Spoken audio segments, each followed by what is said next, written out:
Bonjour, extraordinaire cathédrale. Bernard, raconte-nous son histoire, s'il te plaît. Eh bien voilà, j'étais à l'époque le président du club des Amis du Mécano et il s'est trouvé que, eh bien, malheureusement, le 15 avril 2019, Notre-Dame est partie en flammes. Nous nous sommes posé la question, ne serait-il pas bien de lui rendre hommage? À l'unisson, tout le monde était d'accord et nous avons décidé de lancer le projet. Avec bien entendu au départ pas mal d'heures de calcul, choisir l'échelle, une échelle correspondant au mieux au nombre de trous mécanos, de façon à pouvoir en permanence avoir une symétrie avec un nombre de trous, impair. Voilà. Et puis après, construction collégiale, donc, c'est-à-dire que tous ceux qui ont voulu participer ont donné des pièces de toutes les couleurs. C'est pour ça que on l'a laissé en l'état. Bien qu'au départ, on avait le projet de la peindre couleur pierre, mais on a dit non, comme ça on voit bien que c'est du mécano. Donc toutes les pièces sont des pièces de mécano. C'est des pièces de mécano. D'accord. C'est des pièces de mécano et il n'y en a que très très peu qui sont retaillées. Voilà. Voilà. Alors on découvre à cette échelle. Alors quelle est son échelle d'ailleurs? Elle est au 50e. 50e. Par exemple, la nef, la largeur de la nef, c'est 12 mètres. Eh bien, 12 mètres au 50e, ça fait 24 cm. D'accord. 24 cm, c'est une bande de 19 trous en mécano. Ah d'accord. Ça tombe pile. 24 cm, 19 trous. Bravo. Entre parenthèses, en mécano, a été construit en 1992 la Sagrada Familia, qui est à Barcelone. La Sagrada Familia. C'est la plus grande cathédrale du monde. Oh, on va faire le tour gentiment, viens. Avance avec moi, que je t'entende toujours. Elle est aussi au 50e. Et on s'aperçoit que le 50e, c'est l'idéal pour ne pas recouper les pièces. D'accord, tu veux dire que tous les arcs-boutants que je vois ici, ce sont des vraies pièces mécano? On peut faire autre chose avec, c'est des vraies pièces de mécano. Il n'y a pas de pièces de couper. D'accord, donc j'imagine effectivement des carrés, les rectangles, tout ça c'est facile, mais toutes ces pièces sont mécano. La grande particularité que personne ne connaît, c'est que la façade ouest est dissymétrique. Qu'est-ce que ça s'appelle la façade? Ah d'accord. Elle est dissymétrique, on le voit au niveau des tours. Ici c'est plus large que là. Ah disons, faut le deviner, là tu me le dis, mais... Voilà. Et ça se poursuit jusqu'en bas. Ici vous avez des grandes fenêtres, elles sont plus étroites que là.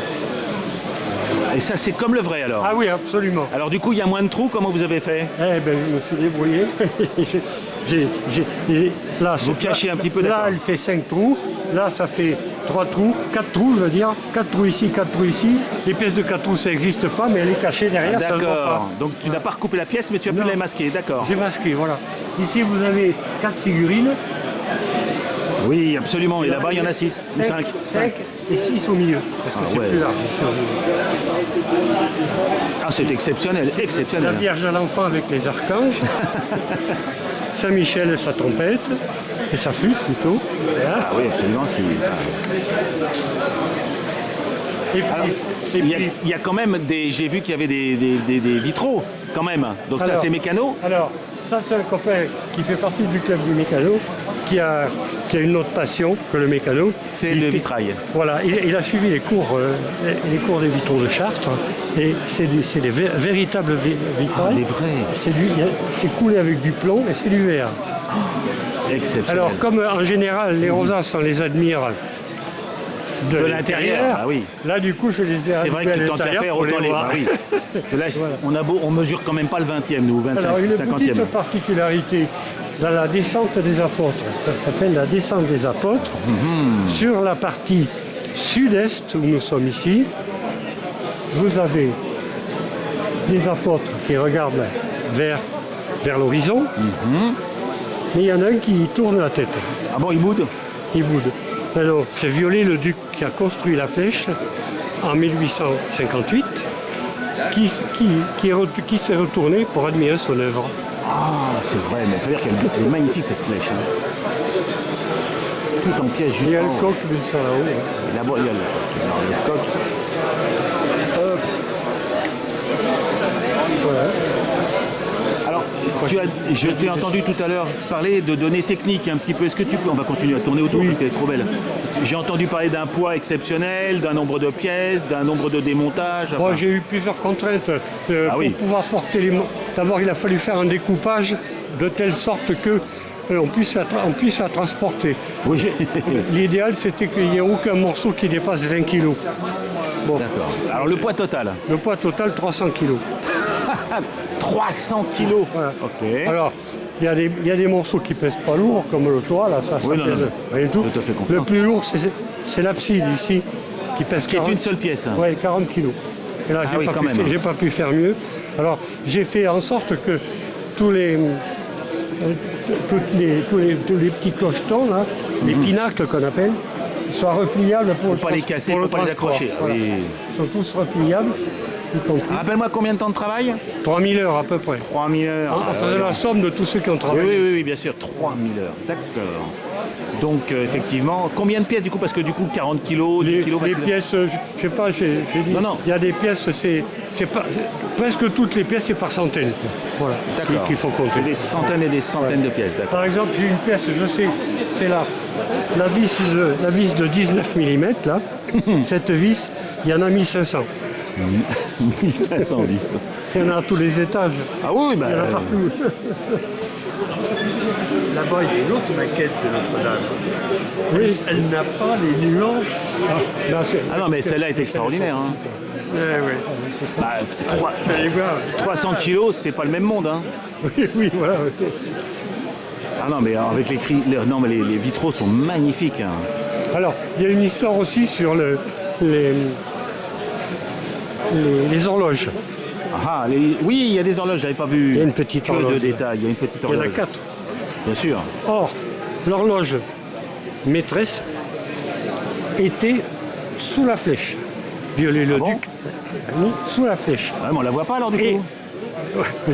je raconte l'histoire. Ah, Ici, il y avait des commandes qui commandaient les aiguilles de chaque côté. Cette horloge est tombée en ruine en même temps que la flèche. mince. Ah, tu veux dire pendant l'incendie? Voilà. D'accord. Et là, que faire? On a essayé de chercher.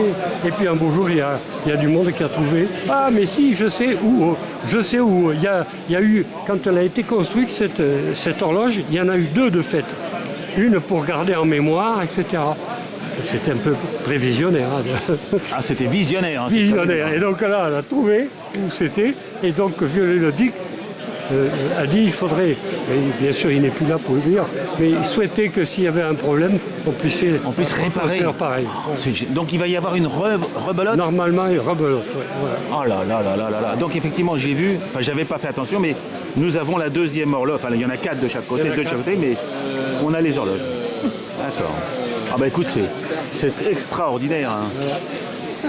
Eh bien écoute, tu retrouveras cette magnifique, extraordinaire maquette sur YouTube à ton nom. Avec grand Donc plaisir. la cathédrale quand même de Paris, Notre-Dame. Hop. Sous le nom de Bernard. Merci à toi et au revoir les amis. Avec grand plaisir.